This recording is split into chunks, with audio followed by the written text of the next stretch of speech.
KPBS On Demand is supported by Latino Legacy Foundation, presenting their Storyteller series, Reach for the Stars with Ellen Ochoa, the first Latina astronaut, former NASA director, and San Diego native, Sunday, June 29th. More at latinolegacyfoundation.org.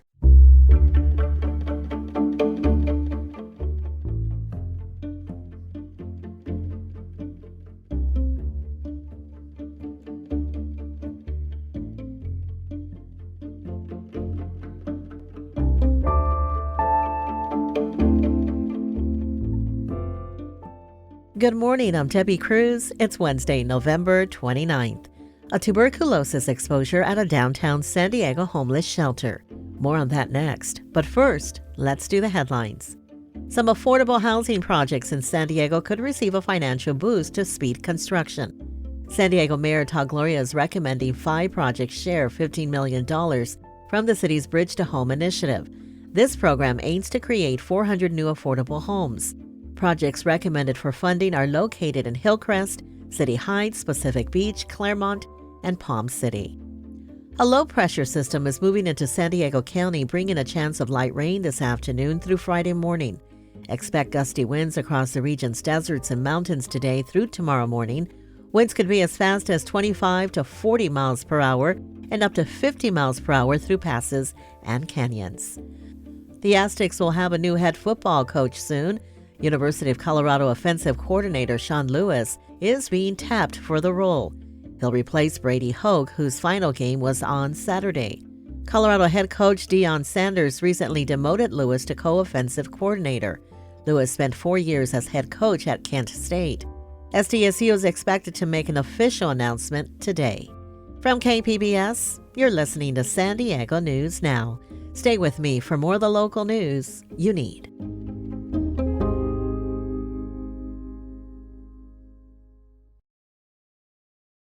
KPBS On Demand is supported by Latino Legacy Foundation, presenting their Storyteller series, Reach for the Stars with Ellen Ochoa, the first Latina astronaut. Welcome Serenade by the all-female mariachi Amapolas, Sunday, June 29th. More at latinolegacyfoundation.org.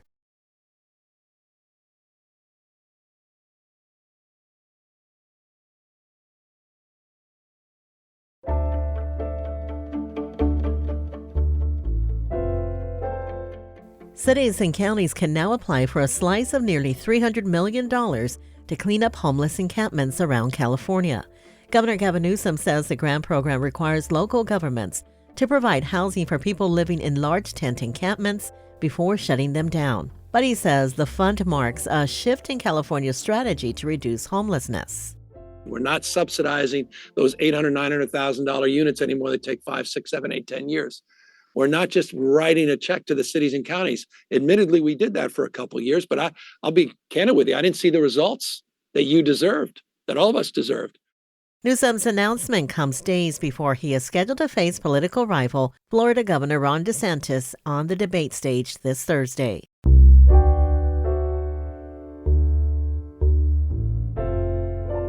Residents of a downtown San Diego homeless shelter are being tested this week following a tuberculosis exposure.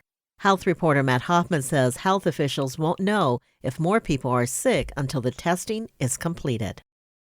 Residents at the city's Golden Hall shelter, operated by the nonprofit Father Joe's Villages, say they received flyers in their bunks about the TB exposure. County health officials say the exposure happened during most of September, and a letter to residents says Health and Human Services Agency believes your personal risk of acquiring TB from this exposure to be low, but cannot exclude the possibility that you may have become infected with tuberculosis. County health officials know of at least one case. The county's chief of tuberculosis control program, Dr. Jeffrey Persack, says those who are close contacts are being prioritized for screenings. But that said, we're going to make sure that testing is available to all residents of Golden Hall, even those who may not have been there in September, because we know that people experiencing homelessness are disproportionately impacted by tuberculosis. Matt Hoffman, KPBS News. The United Nations Climate Conference, called COP28, begins tomorrow in Dubai, and scientists from San Diego's Scripps Institution of Oceanography will be there. SciTech reporter Thomas Fudge has more. The UN Climate Conference is a global meeting of politicians and scientists that has a strong bearing on the fight against global warming. It's where the Paris Agreement was adopted in 2015. Scripps Oceanography professor Lynn Talley will be attending her second UN Climate Conference. She points out the ocean absorbs 90% of the extra heat generated by global warming and 30% of the excess carbon dioxide. The ocean provides a huge service in absorbing so much heat and so much of the excess carbon dioxide, but those have very negative impacts on the ocean ecosystems. And so we can't just rely on the ocean to take care of the problem. UC San Diego has a total delegation of 30 people, both faculty and students, attending COP28. Thomas Fudge, KPBS News. Coming up, California credit unions last year charged customers millions of dollars in overdraft fees. We'll have that story and more just after the break.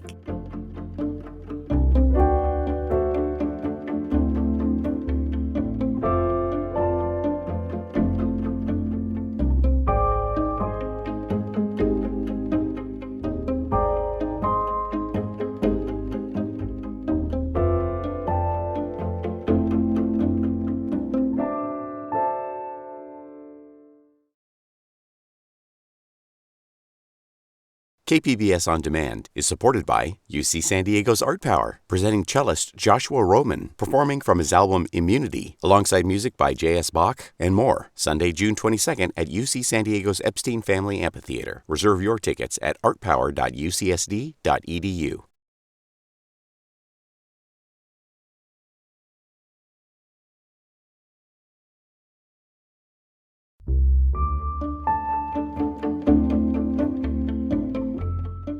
Not-for-profit credit unions have long billed themselves as community-based alternatives to big commercial banks. Yet, investigative reporter Scott Rodd found many California credit unions charged customers millions in overdraft fees last year. I'm standing outside the San Diego County Credit Union on El Cajon Boulevard when I see a customer walk out in a huff. He's wearing a beanie and dark sunglasses. Do you mind if I get your name? Ernie. And last name? I'm not going to give that. Ernie isn't feeling very talkative. It's hard to blame him. San Diego County Credit Union earlier today charged him an overdraft fee of more than $30. I think it's because they take fees every month, and I get it, I win overdraft, but maybe bring the cost down less. Customers are hit with an overdraft fee when they make a purchase and their checking account doesn't have enough money to cover it. Consumer advocates, fiscal watchdogs, and even members of Congress have heavily criticized big commercial banks for the billions they collect in overdraft fees. And turns out it's big business for credit unions, too. Last year, credit unions chartered in California brought in $250 million in revenue through overdraft penalties, according to a KPBS analysis of data collected by the state. Regulators should treat overdraft as the five-alarm fire that it has burning through low-income communities and families living paycheck to paycheck. Aaron Klein is a senior fellow at the Brookings Institution, a DC-based think tank. For years, big banks have had to disclose revenue from overdraft fees. But Klein says credit unions, which are technically not-for-profit businesses, have avoided this requirement. Credit unions have largely escaped scrutiny on overdraft by a combination of wrapping themselves in the good guy flag as a nonprofit, mission-oriented entity, and by not releasing data to the public. That is until this year in California, after lawmakers passed the first law in the country requiring the disclosure of overdraft fee revenue from state-chartered financial institutions. San Diego County Credit Union ranked second highest among the state's 100-plus credit unions, collecting $18 million in overdraft fees last year. That's surprising for a credit union that has long marketed itself as the anti-big bank. For years, the credit union ran a series of ads hammering greedy banks and their excessive fees. So, you offer free checking, right? The bankers in the ads could only say one word. Money, money, money. Money, money, money. The campaign underscores its message in the end. We're nothing like a big bank. We're better. Money. San Diego County Credit Union declined an interview request and did not respond to multiple follow-up inquiries. Other, smaller credit unions collected less in overdraft fees, but that revenue made up a substantial portion of their income. Consider Oceanside-based Front Wave Credit Union. They collected nearly $8 million in overdraft fees last year. That amounted to 12% of the company's overall income and 140% of its net income. In other words, Front Wave easily could have lost money last year without revenue from overdraft fees. We call it a service. We don't call it a fee. It's not a junk fee. Bill Burney is the CEO of Front Wave.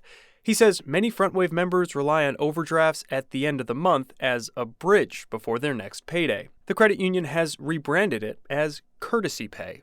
Front Wave charges $20 per overdraft, up to 5 times a day for each negative balance purchase.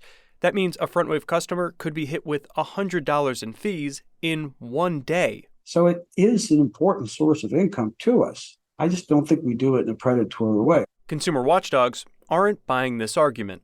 Kiara O'Loughlin is a researcher and policy advocate at the San Diego-based Center on Policy Initiatives. She says overdraft fees are inherently onerous, even if they're rebranded to sound like a benefit. Any business or organization that's profiting off of exploiting other folks' vulnerabilities is not helping people, it's hurting people. The scrutiny on big banks has made a difference. Some allow repayment grace periods, while others have done away with the fees altogether. It's unclear if credit unions plan to do the same anytime soon. Scott Rodd, KPBS News.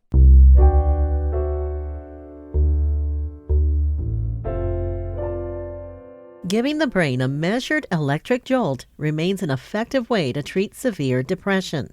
SciTech reporter Thomas Fudge says we now have a better understanding of why electroconvulsive therapy works. Once called electroshock therapy, the procedure seen in One Flew Over the Cuckoo's Nest had a bad reputation. It used to be done without the patient's consent and with no pain relief. But psychiatrists today still find it effective, and now researchers at UC San Diego have linked the treatment to a brain process called aperiodic activity. Sydney Smith is a PhD candidate in neurosciences. She says ECT massively increases the amount of aperiodic activity in the brain. It's increasing the brain's ability to kind of shut itself off a little bit, which is really necessary for patients with depression. The electroconvulsive treatment seems to restore the brain's ability to suppress neurons that cause mental disorders, according to UCSD neuroscience professor Bradley Wojtek. He says in the field of mental health, doctors just know the treatment works, and that's why they've used it for close to 90 years. In medicine, if something works and it shows to have very low side effects, keep doing it, right? But he adds that scientists want to understand why it works, and we're a step closer to that with electroconvulsive therapy. Thomas Fudge, KPBS News. A canoe that has sailed around the world is docked in San Diego. Reporter Katie Heisen climbed aboard to learn how the crew is taking back ancient Polynesian voyaging. Hidden behind ships at the Maritime Museum is a small double canoe lashed together with 6 miles of cords, the Hōkūle'a. It's modeled after ancient Polynesian vessels. When we were young, there were no canoes like this. They were just stories. That's Captain Bruce Blankenfeld. He sailed the boat for over 40 years. All of this was created at a time when the Hawaiian culture had just been relegated to past tense. It was brought out of history books and back onto waves during what became known as the Hawaiian Renaissance in the 1970s. Voyaging again became a way of recapturing a tradition erased by colonizers. When all of us who had been educated in a Western model thought about guiding a canoe across 2,500 miles, guided by the stars, the ocean swells, seabirds. It was like something in our minds so impossible. But 200,000 miles later, they're still going. The crew navigates using the same methods as their ancestors, who crossed the ocean centuries before Columbus. San Diego is their last stop before returning to show aloha to those still recovering from the fires in Maui. Katie Heisen, KPBS News. That's it for the podcast today. As always, you can find more San Diego news online. at kpbs.org. I'm Debbie Cruz. Thanks for listening, and have a great Wednesday.